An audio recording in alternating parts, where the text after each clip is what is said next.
single time there is a problem in society, rather than holding the perpetrators of the crimes accountable with consequences that ensure they can never commit the crimes again, the proposed solution is always a loss of personal freedoms for law-abiding citizens. This is a pattern that is emerging all over the Western world, with digital ID, aka an online social credit system, being proposed in response to a variety of issues affecting children.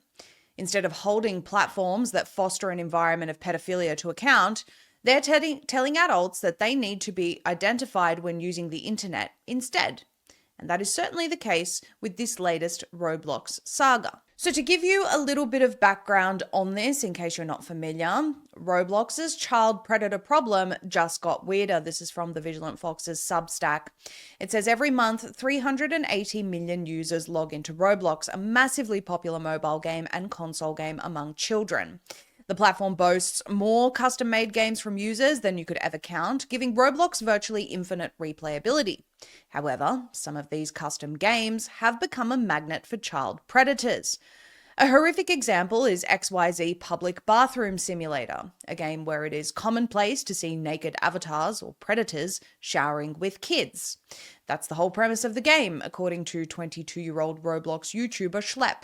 7.4 million users, mostly children, have been exposed to filth, and it's still widely available for anyone to join.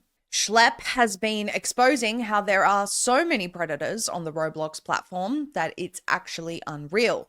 And parents aren't aware of this, he warns. I get emails from kids daily about all the horrible stuff that they're exposed to. I get emails from parents talking about what their kids were exposed to. If I were a parent, I would be outraged, Schlep says.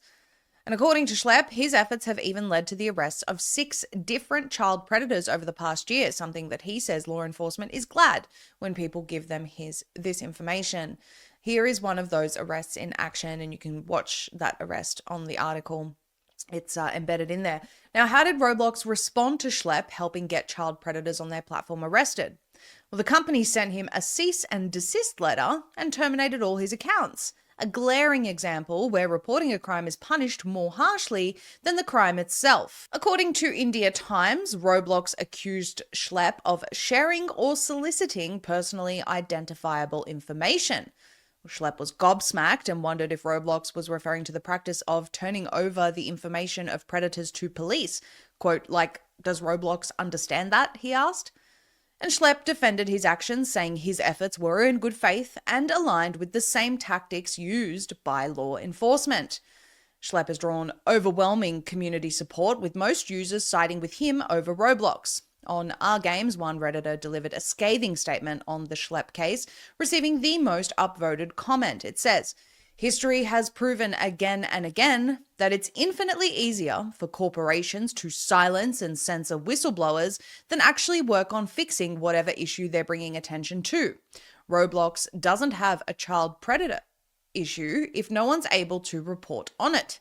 The fact that his, or Schlep's, investigations led to 6 actual arrests made by the police acting on outside evidence is proof enough his efforts aren't misguided." So this has sparked outrage from the community and lawmakers alike, understandably. India Times also reported that when Schlep was younger, he was groomed by a Roblox developer, hence why he's so determined to expose child predators. His mother filed a complaint with Roblox, but, quote, they brushed her off and the predator continued abusing others for years before being banned. That happened under David Baszucki's watch, who has been Roblox's CEO for 21 years now. He's been oddly silent on the Schlep fiasco, but in March of this year, he brushed off parents' concerns about safety, saying, if you're not comfortable, don't let your kids be on Roblox. Which, by the way, is actually sound advice. Stick with me here, because by the end of this segment, that controversial statement will make sense. If you, as a parent, think that dark alleyway isn't a safe place for your child to be, you, as a parent, should be the one to stop them. You don't need the government to come in and make a law saying that all adults must identify themselves not only before going into that dark alleyway, but before leaving their homes at all. But that is what's happening. So this in from Reclaim the Net, Louisiana's war on Roblox turns parental failure into a digital ID crusade. Lawmakers in Louisiana are seizing on growing public anger over safety concerns within Roblox to advance calls for mandatory age verification across all digital platforms.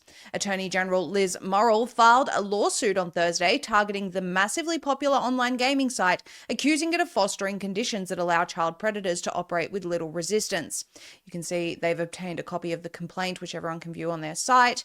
Murrill said the platform's failure to verify user ages has created a breeding ground for abuse, and she's urging major tech companies to adopt strict age verification protocols. You don't say. Quote, Roblox is overrun with harmful content and child predators because it prioritizes user growth, revenue, and profits over child safety, she stated in a press release. Quote, big tech platforms must get on board with age verification laws, she posted on X. So not let's hold Roblox's CEO, who's been in that position for 21 years with this allegedly going on for years now, to account. If anyone else was caught with any type of child sexual abuse material on their computers, they would be in prison. And rightfully so, by the way. But these platforms either get a slap on the wrist or a fine that is far below their annual revenue and are never forced to govern and police their own systems and processes. Instead, far-reaching, overarching digital ID laws are forced onto the rest of the people who've done nothing wrong, rather than accountability for those who have. If they can't police their own systems and processes as a business in order to stamp out child exploitation and pedophilia, maybe they should consider a different business model. This tech company can't do something right, so all tech companies must enforce draconian laws on every user out there. The writing's on the wall. A lot of these companies allow these activities to flourish on their platforms with no intervention, by the way, from the authorities on the companies themselves, suspiciously. And then all of a sudden, some bright spark comes out with a plan for digital ID for all. Then there's also the aspect of parents' responsibilities. Let's stop expecting social media companies and technology platforms to police our kids for us. They can't be trusted to do so, let alone the government stepping in and saying, this guy can't be trusted, therefore nobody can be trusted.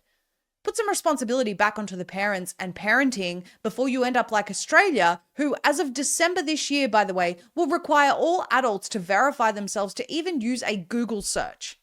Listen to this announcement from the Australian Prime Minister aiming to convince everyone as to why this is a good thing. Social media is doing harm to our kids, and I'm calling time on it. I've spoken to thousands of parents, grandparents, aunties and uncles. They, like me, are worried sick about the safety of our kids online. And I want Australian parents and families to know that the government has your back. I want parents to be able to say, sorry mate, it's against the law for me to get you to do this. The onus will be on social media platforms to demonstrate they are taking reasonable steps to prevent access.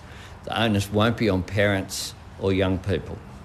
There will be no penalties for users. The eSafety Commissioner will provide oversight and enforcement. So from what you see there, don't worry parents, the government has your back. This has already happened in Australia, in the UK, in Canada, and now it's happening in the US as we've been warning. This global digital identity, a Bill Gates and UN initiative, by the way, is on your doorstep, banging down the door. As always, they manufacture laws in order to mask the issue and to blame the end user, that is you, rather than target the root issue, which in this case is pedophilia. But when you have multiple administrations facilitating protection of pedophiles, whether it be through court orders or sweetheart deals, participating in a cover-up of the Epstein files, or sending a recently caught high-level foreign operative pedophile back to his home country rather than facing justice for his crimes, that just happened in Nevada, by the way, take a look at it, what sort of fear do you expect these pedophiles to have? They've become emboldened and brazen in their activities because at this point, they don't have to fear facing a judge or accountability of any sort. What was once considered one of the most heinous crimes a member of a community could undertake is slowly becoming swept under the rug and even excused by governments. One could even argue they're protected. But somehow, some way, you, a law-abiding citizen, must now have a social credit system imposed on you by way of digital ID because the government refuses to prosecute pedophiles. Make it make sense. If there are known pedophiles on a platform, go and get them. It's quite easy, really. Let's go to the root of the cause. Get the pedophiles. Shun them from society and put them in jail forever. It's really not that hard. They can turn up at your door for a social media post criticizing the government, even from an alleged anonymous account.